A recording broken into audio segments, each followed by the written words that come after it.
Hi செல்லக்குட்டீஸ் fat to fit girl day 31 வந்துட்டோம். 31ல் காலைல எழுந்து வெயிட் செக் பண்ணும்போது எனக்கே ஒரு பூரிப்பு வந்துச்சு. 93 வந்து பார்த்தாச்சு. ஸோ 93 சீரீஸ் வந்து இந்த வீக் ஃபுல்லாக இருக்கும். ஸோ வந்து ஸ்டே டியூனாக இருங்க. எந்த அளவுக்கு எப்படிலாம் கிராஜுவலாக ரெடியூஸ் ஆகுது நீங்களும் பாருங்கள்.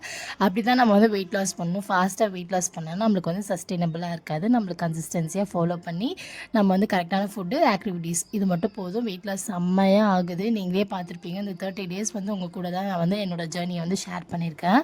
இதுக்கப்புறமும் உள்ள ஜேர்னி நான் உங்க கூட தான் ஷேர் பண்ண போகிறேன். ஸோ ஸ்டே டியூனாக இருங்க.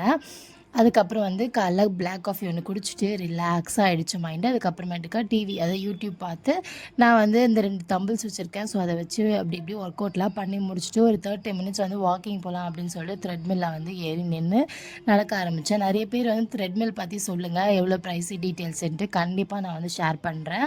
அப்கமிங் வீடியோஸில் கண்டிப்பாக நான் போடுறேன். உங்களுக்கும் யூஸ்ஃபுல்லாக இருக்கும் கண்டிப்பாக. அதுக்கப்புறம் இன்றைக்கி வந்து என்ன நான் சாப்பிட்டேன் அப்படின்னா கீரை குழம்பு, அதுக்கப்புறம் கேரட் பொரியல், நெக்ஸ்ட் வந்து சேப்பங்கிழங்கு வறுவல். கீரை பொரியலும் சேப்பங்கிழங்கு கீரை குழம்பு சேப்பங்கிழங்கும் அம்மா வீட்டிலேருந்து கொடுத்து அனுப்பியிருந்தாங்க.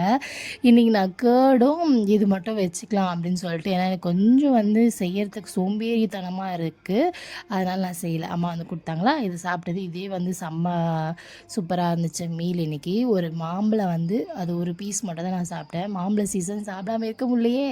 அதுக்கப்புறம் கடலைப்பருப்பி கொஞ்சம் கடலைப்பருப்பில் அது ஒற்றைக்கடலை பருப்பி நல்லா இருந்துச்சு. அதுக்கப்புறமேட்டுக்கா குக்கும்பரில் தோசை, அதில் வந்து 2 முட்டை உடச்சி ஊற்றி ஹஸ்பண்ட் வந்து கொடுத்துருந்தாங்க. செம்மையாக இருந்தது. தொட்டுக்க வந்து பீனட் சட்னி வேறு மாதிரி இருந்தது. ப்ரோட்டீனுமே வந்து சஸ்டெயின் பண்ணுற மாதிரி இருந்துச்சு. நாளைக்கு பார்ப்போம்.